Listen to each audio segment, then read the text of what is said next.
బయట ఎప్పుడైనా పార్టీలకు వెళ్ళినప్పుడు మీరే పే చేస్తారు బిల్లు? శివాని గారు మీరు ఆడు కడితే మనం చూద్దాం అనుకుంటా. పెట్రోల్ 51, 52. అక్క నా దగ్గర డబ్బులు లేవే, నువ్వు ఆడుకో. మీరు నన్ను నమ్మి 60,000 పెట్టండి. మిమ్మల్ని నమ్మండి, ఉన్నది అమ్ముకోండి. That only no. నేను ఫస్ట్ నుంచి చూస్తున్నా మీరు నాతో కొంచెం హార్ష్ గా బిహేవ్ చేస్తున్నారు. సరేలే ఊరికే చుమ్మా చుమ్మా అంట నాకు. హలో, చుమ్మా means just like that. Just like that ఇప్పుడు వద్దు. మన చేత్తోని A4 సైజ్ పేపర్ ని ఎన్ని హాఫ్స్ గా మడత పెట్టొచ్చు? ఇప్పుడు ఇంత ఉందా? 3. ఇంత ఉందా?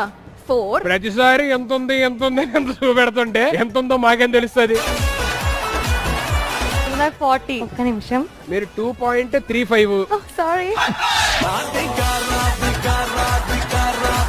ఈ ప్రశ్నకి సమాధానం ఒక జంతువు. అంటే ఇంతకు ముందు ఇచ్చిన క్లూ బోంగు.